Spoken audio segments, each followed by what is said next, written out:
संसद के दोनों सदनों में आज भी आम बजट पर जारी रहेगी चर्चा। रक्षा मंत्री राजनाथ सिंह लद्दाख में वर्तमान स्थिति पर देंगे बयान।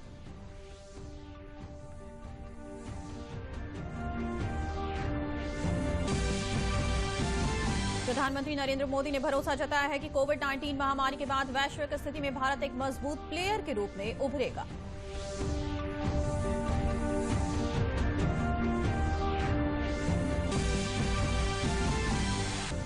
मुख्यमंत्री योगी आदित्यनाथ ने जन समस्याओं के गुणवत्तापूर्ण निस्तारण के निर्देश देते हुए कहा, हर जिले में जिलाधिकारी शिकायतों के निपटारण की नियमित समीक्षा करें।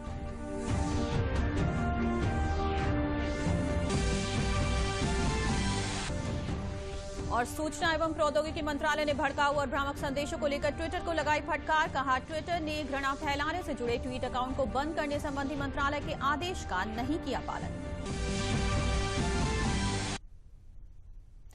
नमस्कार, मैं हूं मोनिका चौहान और अब समाचार विस्तार से। संसद के दोनों सदनों में आज भी आम बजट पर चर्चा जारी रहेगी। इसके अलावा आज रक्षा मंत्री राजनाथ सिंह उच्च सदन में पूरे लद्दाख में वर्तमान हालात पर बयान देंगे। इससे पहले कल आम बजट पर चर्चा में पक्ष और विपक्ष दोनों दलों के सदस्यों ने हिस्सा लिया था। लोकसभा में सांसदों ने जनहित से जुड़े कई अहम मुद्दों को भी उठाया। इसके साथ ही राष्ट्रपति के अभिभाषण पर धन्यवाद पर चर्चा पर पीएम मोदी के जवाब के बाद आम बजट पर चर्चा शुरू हो गई। बीजेपी सांसद मीनाक्षी लेखी ने आम बजट पर चर्चा की शुरुआत की। आप इस देश को लगातार प्रगति के पथ पर लेकर जा रहे हैं, चाहे वो जल जीवन हो, चाहे वो रूरल एरियाज के अंदर इंफ्रास्ट्रक्चर की बात हो, चाहे वो मंडियों का बेहतरीकरण हो, चाहे वहां पर किसानों को पैसा मुआवजा देने की बात हो। विपक्षी दलों के सांसदों ने भी लोकसभा में आम बजट पर चर्चा में हिस्सा लिया।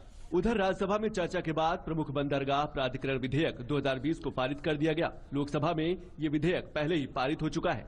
इस विधेयक में प्रमुख बंदरगाहों को अधिक स्वायत्तता देने और लचीलापन प्रदान करने और उनके प्रशासन को अधिक पेशेवर बनाने का प्रावधान है। पहले ये बिल और प्राइवेटाइजेशन को कुछ लेना देना ही नहीं है। ये बिल में एक भी ऐसा वर्ड नहीं है। आज एक भी पोर्ट मेरा ऑपरेशनल लॉस में नहीं है और 6 साल पहले सब 6 पोर्ट ऑपरेशनल लॉस में चले गए थे। कई बार बात हो रही है कि जब पीपीपी मॉडल पे हम आगे बढ़ते हैं, चला गया, लेबर का क्या होगा, उसमें काम करने वाले कामदारों का क्या होगा। सब ये अल्टीमेटली पोर्ट का लेबर है या तो पोर्ट के कामगार है और हमारा कामगार है। उच्च सदन में आम बजट पर चर्चा शुरू हो गई।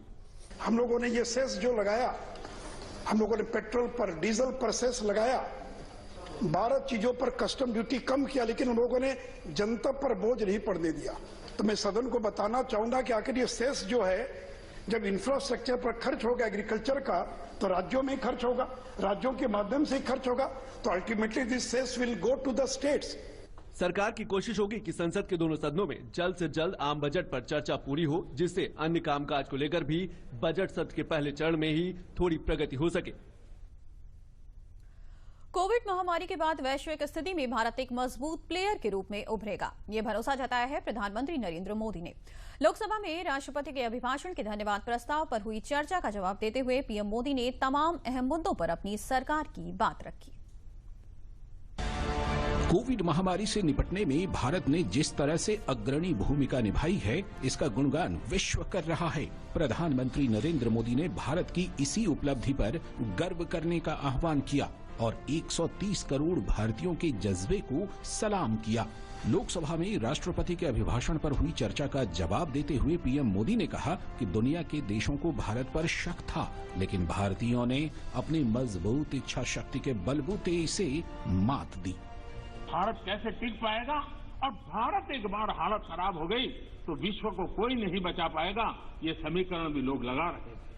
ऐसे में ये 130 करोड़ देशवासियों की डिसिप्लिन, उनका समर्पण, इसने आज हमें बचा के रखा है। क्रेडिट गोज टू 130 करोड़ हिंदुस्तानी, और इसका गौरव गान हमें करना चाहिए। भारत की पहचान बनाने के लिए ये भी एक अवसर है। पीएम ने कहा कि कोरोना के बाद दुनिया में संबंधों का नया ऑर्डर जन्म लेगा। उन्होंने कहा कि भारत को नए वर्ल्ड ऑर्डर में सशक्त होना पड़ेगा। भारत विश्व से कट करके नहीं रह सकता। भारत एक कोने में गुजारा नहीं कर सकता। हमें भी एक मजबूत प्लेयर के रूप में उभरना होगा। लेकिन सिर्फ जनसंख्या के आधार पर हम दुनिया में अपनी मजबूती का दावा नहीं कर पाएंगे। वो एक ताकत है, लेकिन इतनी ताकत मात्र से नहीं चलता है। नए वर्ल्ड ऑर्डर में भारत को अपनी जगह बनाने के लिए भारत को सशक्त होना पड़ेगा, समर्थ होना पड़ेगा, और उसका रास्ता है आत्मनिर्भर भारत। पीएम मोदी ने कोरोना वॉरियर्स को भगवान का रूप बताया। उन्होंने कहा कि निराशा के शिकार लोगों को 130 करोड़ भारतीयों के पराक्रम को याद करना चाहिए। भगवान का रूप ही था जिसने हमें बचाया है, लेकिन भगवान अलग अलग रूप में आया, और जितनी हम उनकी प्रशंसा करें, जितना हम गौरवगान करेंगे, देश की सफलता का जितना गौरवगान करेंगे, हमारे भीतर भी एक नई ताकत पैदा होगी। कई कारणों से जिन लोगों के भीतर निराशा फैल चुकी है, उनको भी मैं कहता हूं कि कुछ पल के लिए 130 करोड़ देशवासियों इस पराक्रम को याद कीजिए, आपके अंदर भी ऊर्जा आ जाएगा। पीएम मोदी ने कहा कि देश आज कई क्षेत्रों में आत्मनिर्भर हो रहा है। उन्होंने कहा कि ये किसी शासन व्यवस्था या किसी राजनेता का विचार नहीं है। आज हिंदुस्तान के हर कोने में वोकल फॉर लोकल सुनाई दे रहा है। ये आत्मगौरव का भाव आत्मनिर्भर भारत के लिए बहुत काम आ रहा है। भारत के वैक्सीन मैत्री अभियान की दुनिया भर में न सिर्फ चर्चा हो रही है, बल्कि उसकी तारीफ हो रही है। कल कनाडा के प्रधानमंत्री जस्टिन ट्रूडो ने प्रधानमंत्री नरेंद्र मोदी से फोन पर बातचीत की और उन्हें कनाडा में कोरोना से व्यापक हालात के बारे में जानकारी दी। उन्होंने कनाडा के लिए कोरोना वैक्सीन की जरूरत से भी पीएम मोदी को अवगत कराया। इस बातचीत में पीएम मोदी ने ट्रूडो को हर संभव मदद दिलाने के लेकर आश्वस्त किया और कहा कि भारत ने जैसे अन्य देशों को वैक्सीन मुहैया कराने में मदद की है, वैसे ही कनाडा के लिए भी मदद की जाएगी। अन्य देशों में भारत की तरफ से दी गई कोरोना वैक्सीन को लेकर पीएम मोदी की तारीफ करते हुए ट्रूडो ने कहा कि अगर विश्व भर के देश कोरोना से जंग जीत जाते हैं तो इसमें भारत की मेडिकल क्षमता और पीएम मोदी की नेतृत्व की अहम भूमिका होगी। पीएम मोदी ने ट्रूडो के इन शब्दों के लिए उनका अभिवादन किया। दोनों नेताओं ने दोनों राष्ट्र के संबंधों से जुड़े कई अहम मुद्दों पर भी बातचीत की। दोनों देशों के बीच जलवायु परिवर्तन, कोरोना महामारी संकट के चलते सामने आई आर्थिक दिक्कतों को मिलकर मुकाबला करने पर भी सहमति जताई गई। प्रधानमंत्री नरेंद्र मोदी ने वर्ल्ड सस्टेनेबल डेवलपमेंट समिट 2021 का उद्घाटन किया। इसमें कई देश राष्ट्र को शिक्षाविद, जलवायु वैज्ञानिक और जलवायु परिवर्तन पर काम करने वाली हस्तियां शिरकत कर रही हैं। पीएम मोदी ने वीडियो कॉन्फ्रेंसिंग के जरिए सम्मेलन को संबोधित करते हुए कहा कि जलवायु परिवर्तन के खिलाफ जंग का रास्ता जलवायु न्याय से होकर गुजरता है। प्रधानमंत्री ने कहा कि आने वाले समय में दो चीजें मानवता के विकास यात्रा को परिभाषित करेंगी, जनता और गृह का स्वास्थ्य। दोनों का आपस में गहरा संबंध है। The road to fighting climate change is through climate justice. At the root of climate justice is the principle of being large-hearted. Climate justice is also about thinking of the bigger and long-term picture. The sad reality is changes in the environment and natural disasters impact the poor the most.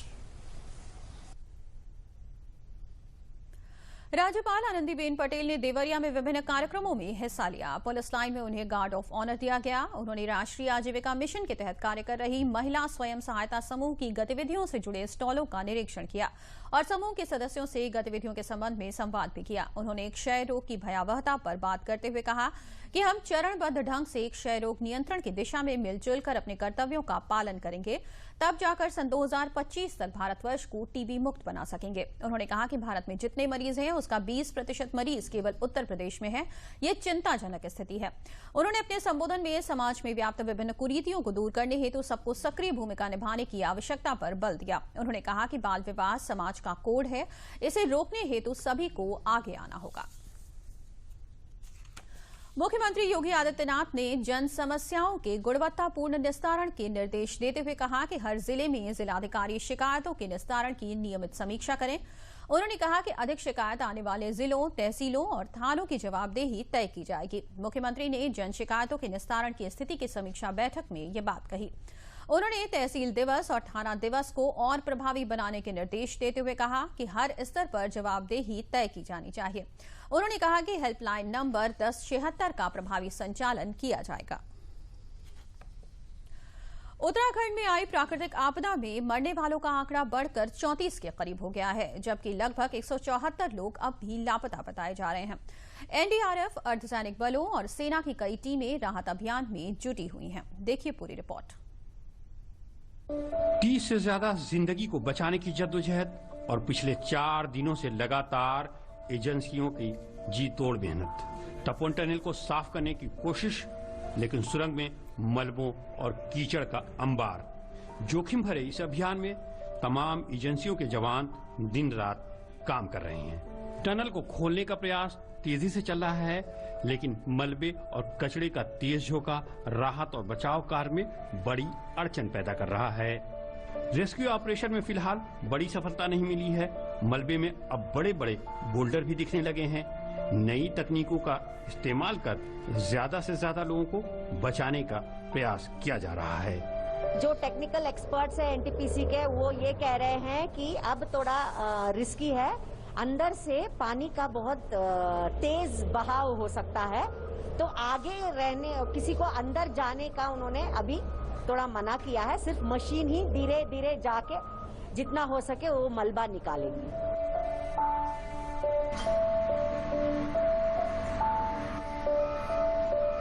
Rescue operation है उसमें बड़ी progress नहीं है।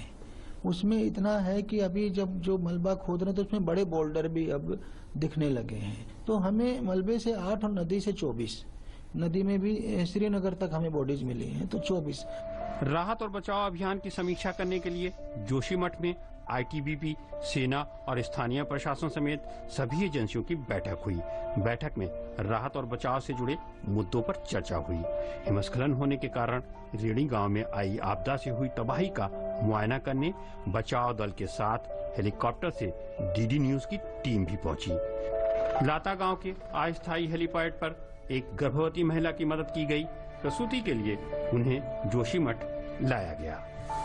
दुर्गम इलाकों तक जिला प्रशासन हेलीकॉप्टर के जरिए राशन सामग्री पहुंचा रहा है। लाता हेलीपैड से ये आईटीबीपी के हिमवीर आपदा की इस घड़ी में लोगों की उम्मीद बने हुए हैं। जो आसपास के गांव हैं, जो कि पैदल रास्ता जहां है, जहां रोड कनेक्टिविटी नहीं है, उन गांवों में हमारे जवान अपने बैग में डाल के उन लोगों को पहुंचा रहे हैं जिनके पास राहत सामग्री पहुंचनी चाहिए। कि अभी हमारे 7-8 गांव ऐसे हैं जो रोड से हट से कनेक्टिविटी खत्म हो चुकी है, तो इन दूरस्थ गांवों के लिए हम पहले कोशिश कर रहे हैं कि अपना राशन जल्द से जल्द उन गांवों तक पहुंचे। 3-4 विलेजेस में जाके, जैसे पैरनी हो गया, एक क्या कहते हैं ये ऑन स्पॉट रेडी, और लाता में और क्या कहते हैं सराय टोटा में हमने उसी दिन जाके कैंप कर दिया, जिससे कि लोगों का जो पोस्ट ट्रॉमेटिक स्ट्रेस होता है उसको दूर किया जाए। आपदा के कारण जिन गांवों का संपर्क टूट गया है वहां तक तमाम एजेंसियां संपर्क मार्ग बनाने के काम में जुटी हुई हैं। जिपलाइन से लेकर अस्थायी पुलों व स्थायी संपर्क का भी काम तेजी से चल रहा है। सीमा सड़क संगठन के इंजीनियर दिन रात इस मिशन में जुड़े हुए हैं। बहुत स्लो काम हो रहा है। यहाँ पर काफी सारी डेड बॉडीज भी निकल रही है। कल 4 बॉडी निकली थी, इसलिए काम बहुत स्लो हो रहा है, क्योंकि हम चाहते हैं कि डेड बॉडीज रिकवर हों और उनको अच्छे तरीके से उनके परिजनों को सुपुर्द किया जाए। ध्वस्त पुल, मलबों में दबी सड़कें, बिखरे पड़े आशियाने ये बता रहे हैं कि ये इलाका जल्द ही एक विभीषिका से गुजरा है। आपदा के समय रेड़ी गांव की सुनीता और उसके पड़ोस की 2 लड़कियां एक घर में फंस गई थीं और दीवार तोड़कर उन्हें बाहर निकाला गया। ये मंजर याद कर सुनीता अब भी सिहर उठती हैं। हमारे गांव वालों ने बचाया हमको, दीवार तोड़ के निकाला, घुटने और यहाँ सूजन आ रखी है। जब पूरा आ गया तो पूरा वो आदमी को उस वीडियो में कुछ बहुत 2-3 आदमी दिखाई भी दे रहे हैं, पीछे से बाढ़ आ रहा और पत्थर, और वो ऐसे ही उड़ के कोने चले गए और पूरे दब गए, और पूरा यहाँ तक का कुछ बहुत सीन हमने उस वीडियो में दिखाया। हमको यही लगा कि वो नॉर्मल आएगा और नीचे लाश हमारा गदेरा है वहाँ पे आके रुक जाना है उसने। जब हमने देखा कि गांव से आगे निकल गया, तब हमको लग गया था अब तो ये कुछ ज्यादा सीरियस मैटर होने वाला है, ये रेणी तक पहुंच जाएगा। लेकिन इतनी ज्यादा आफत आएगी इसका हमको बिल्कुल भी अनुमान नहीं था। रेड़ी गांव में नदी के दोनों तरफ पूरे इलाके में त्रासदी के निशान साफ देखे जा सकते हैं। कोशिश अब इन लोगों को इस हादसे से उबारने की है, मूलभूत सुविधा पहुंचाने की है। सूचना एवं प्रौद्योगिकी मंत्रालय ने भड़काऊ और भ्रामक संदेशों को लेकर ट्विटर को फटकार लगाई है। ट्विटर के प्रतिनिधियों के साथ आईटी सचिव की बैठक हुई, जिसमें कहा गया कि भारत में काम कर रहे अन्य व्यावसायिक प्रतिष्ठानों की तरह ट्विटर को भी भारतीय कानूनों का पालन करना होगा और लोकतांत्रिक संस्थाओं का सम्मान करना होगा। बैठक में इस बात पर नाराजगी जाहिर की गई कि ट्विटर ने घृणा फैलाने से जुड़े ट्वीट अकाउंट को बंद करने संबंधी मंत्रालय के आदेश का सही तरीके से पालन नहीं किया। मंत्रालय ने ट्विटर को हिदायत देते हुए कहा कि एक तरफ अमेरिका के कैपिटल हिल प्रकरण पर ट्वीट कार्रवाई करता है, जबकि भारत के लाल किले पर गड़बड़ी फैलाने के लिए उकसाने वाले ट्वीट अकाउंट पर कार्रवाई नहीं की जाती।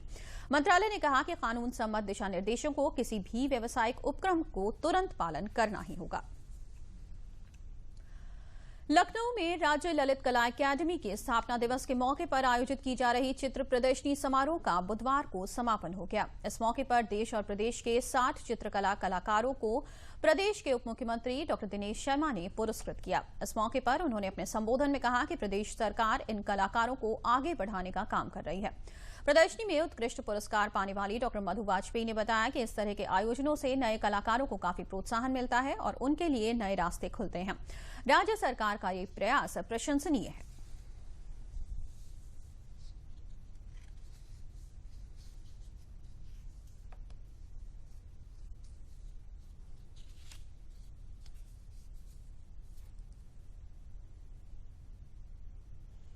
लखनऊ ये ललित कला एकेडमी जो जिससे हम करीब 20 साल पहले से जुड़े हुए हैं, यहाँ इस तरह से प्राइज डिस्ट्रीब्यूशन सा हुआ तो उसमें एक हमारी पेंटिंग सेलेक्ट हुई। तो इसका ये था कि लॉकडाउन में हम क्या काम कर रहे हैं, इस पे पर्यावरण टॉपिक था। तो पर्यावरण पे हमने बनाया, तो हम ये ग्रीनरी और पेड़ और ये सब हट्स वगैरह, और ये थोड़ा लॉकडाउन में ये भी था कि भाग दौड़ थोड़ी कम हो गई थी, तो जो कपल है वो आराम से बैठ के विचार विमर्श सोचना बैठना, तो मेन तो यही है। बाकी ग्रीनरी दिखाई है कि भाई जब हम अंदर हो गए ना तो पर्यावरण खिल के आया, जरा थोड़ा पोल्यूशन कम हुआ तो हम हरियाली से घिर गए।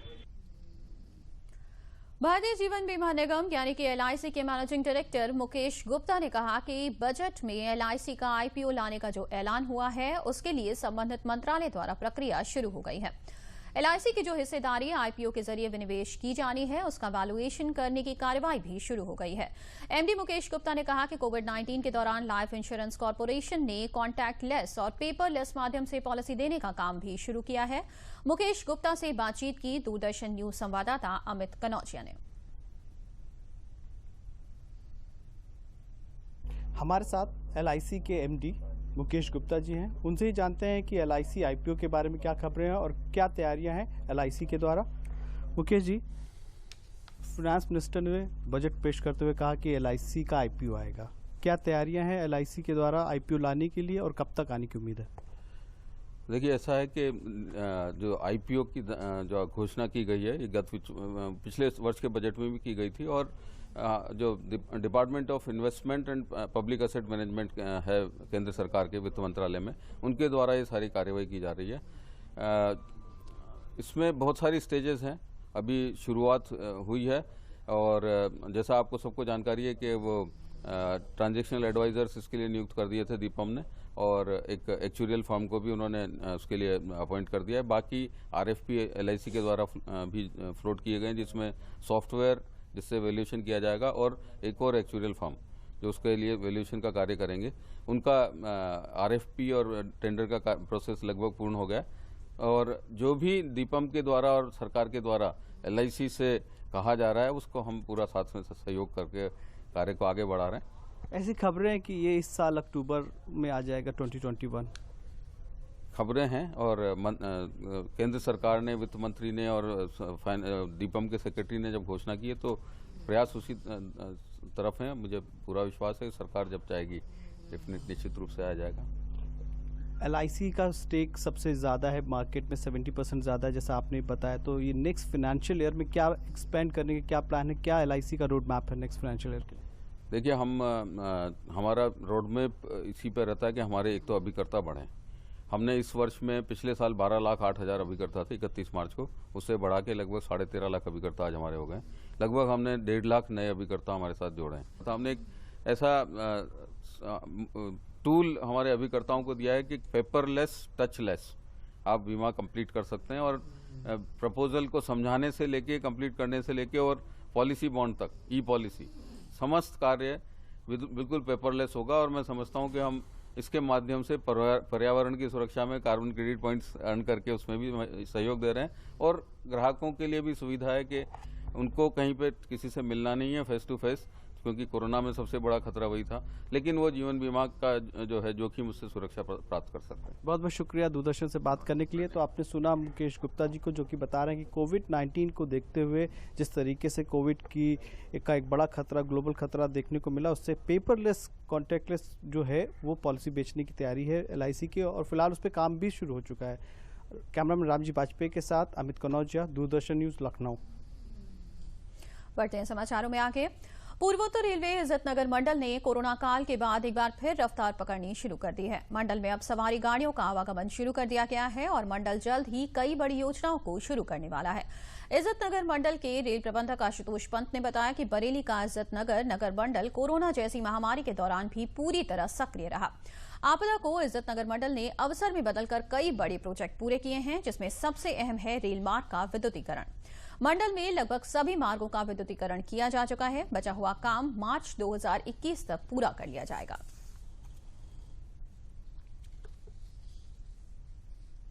आपदा में अवसर न सिर्फ लोडिंग का देखा है, बल्कि इस दौरान क्योंकि गाड़ियां हमारी पैसेंजर गाड़ियां कम थी, तो हमने अपनी जो रखरखाव मेंटेनेंस में भी बहुत ध्यान दिया और बहुत सारे हमारे कार्य इस दौरान किए गए।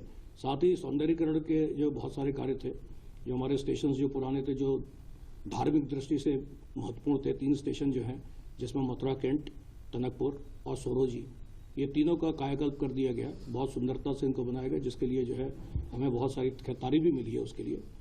और उसके अलावा भी बहुत सारे पर्यावरण से संबंधित जो है हमने काम किए हैं, पेड़ लगाए हैं, और जैसे मैंने आपसे कहा कि मेंटेनेंस के बहुत सारे कार्य हमने किए ताकि जब गाड़ियां चलें तो फिर वो सुरक्षा उसकी पूरी जो है सलामत रहे। IIT कानपुर के वैज्ञानिकों ने कोरोना काल में कड़ी मेहनत के बाद आविष्कारों की श्रृंखला को बढ़ाते हुए एक और उपलब्धि हासिल की है। IIT के एरोस्पेस विभाग के प्रोफेसर डॉक्टर अभिषेक ने अत्याधुनिक तकनीकों से लैस इंजन द्वारा प्रोपेल्ड विब्रम नामक ड्रोन हेलीकॉप्टर बनाने में सफलता प्राप्त की है। विब्रम ड्रोन का वजन कम होने से ये 3 से 4 घंटे तक उड़ान भर सकता है। डिफेंस के लिए बॉर्डर्स और नक्सली क्षेत्रों में इस ड्रोन को उपयोगी बताते हुए प्रोफेसर अभिषेक ने बताया कि इसका प्रयोग किसी एक कैंप से दूसरे कैंप तक आवश्यक राहत सामग्री भेजने के लिए किया जा सकता है। साथ ही इसमें अच्छी क्वालिटी के कैमरे लगाने पर बड़ी क्षेत्रों तक की गतिविधियों पर ये ड्रोन निगरानी करने में सक्षम है। अभी जो मार्केट में जो जिस तरह के ड्रोन्स उपलब्ध हैं वो ज़्यादातर बैटरी के द्वारा संचालित किए जाते हैं, जो उनकी उड़ान की क्षमता को बहुत ही नियमित कर देता है। तो जो बैटरी वाले ड्रोन्स हैं वो आपको आधा घंटे से लेकर 1 घंटे तक ही उड़ान भरने में सक्षम होते हैं, लेकिन ये ड्रोन जो है जो 3 से 4 घंटे तक उड़ान भर सकता है। तो ये इसकी बहुत बड़ी खूबी और खासियत है, क्योंकि ये काफ़ी लंबे समय तक उड़ान भर सकता है। तो इस पर अगर अच्छे क्वालिटी का डे नाइट कैमरा लगा दिया जाए, जिसमें कि अधिक मात्रा में जूम हो, तो आप इसको ऊंचाई पे उड़ा करके वहाँ से आप पूरे बड़े बड़े एरियाज को आसानी से नज़र में रख सकते हैं। तो चाहे वो बॉर्डर पर हो गया या फिर नक्सली एरिया जहाँ पर जंगलों के बीच नक्सली छुपे रहते हैं, तो वहाँ भी ये निगरानी रखने के लिए और गतिविधि पर नज़र रखने के लिए इस्तेमाल में लाया जा सकता है।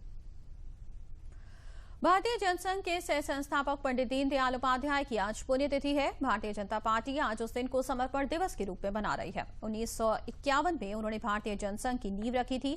11 फरवरी 1968 को पंडित दीनदयाल ने इस दुनिया को अलविदा कह दिया। उनके जीवन और उनके बलिदान को याद करते हुए भाजपा आज पूरे देश में समर्पण दिवस मना रही है। आज अंबेडकर इंटरनेशनल सेंटर में आयोजित एक कार्यक्रम में लोकसभा सांसद और शाम 5 बजे राज्यसभा सांसद समर्पण दिवस कार्यक्रम में शामिल होंगे। इस खास मौके पर प्रधानमंत्री नरेंद्र मोदी भाजपा सांसदों को संबोधित करेंगे। पीएम के अलावा बीजेपी अध्यक्ष जेपी नड्डा समर्पण दिवस से जुड़े समारोह में शामिल होंगे। संगम नगरी प्रयागराज में चल रहे माघ मेले में मौनी अमावस्या पर आज तीसरा स्नान हो रहा है। कल मौनी अमावस्या की पूर्व संध्या पर श्रद्धालुओं की अपार भीड़ उमड़ी।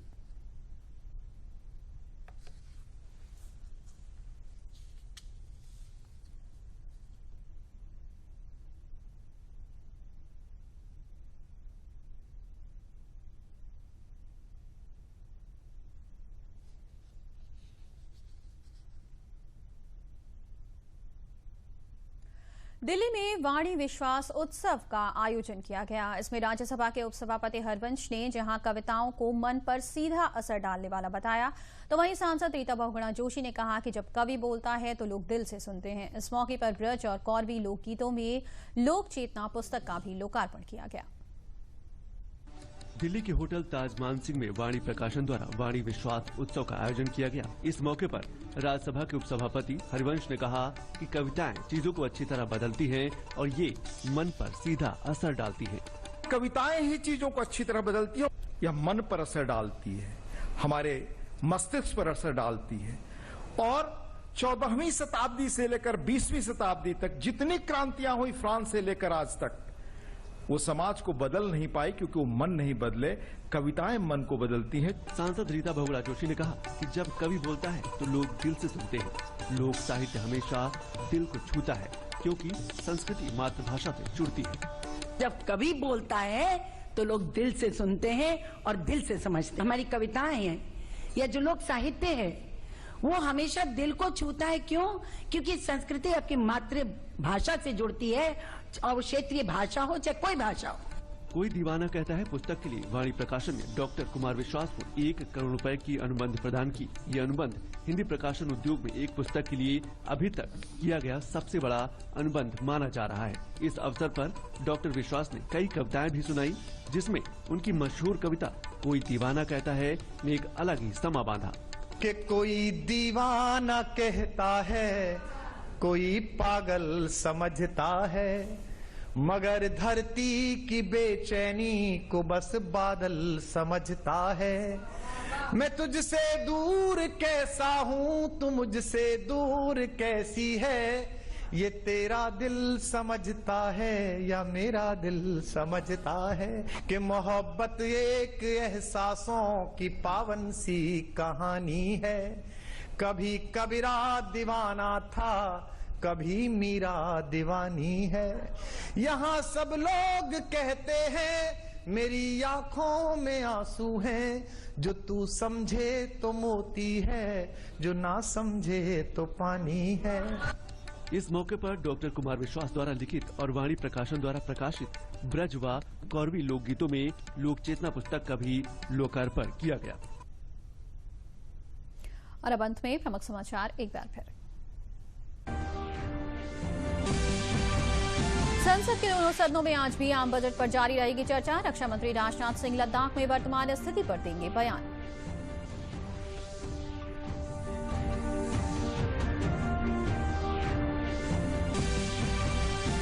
प्रधानमंत्री नरेंद्र मोदी ने भरोसा जताया है कि कोविड-19 महामारी के बाद वैश्विक स्थिति में भारत एक मजबूत प्लेयर के रूप में उभरेगा।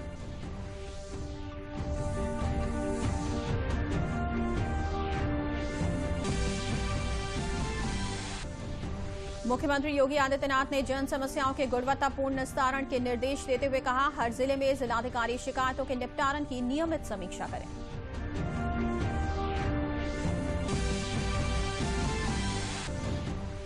और सूचना एवं प्रौद्योगिकी मंत्रालय ने भड़काऊ और भ्रामक संदेशों को लेकर ट्विटर को लगाई फटकार। कहा, ट्विटर ने घृणा फैलाने से जुड़े ट्वीट अकाउंट को बंद करने संबंधी मंत्रालय के आदेश का नहीं किया पालन। इसी के साथ समाचार समाप्त हुए। नमस्कार।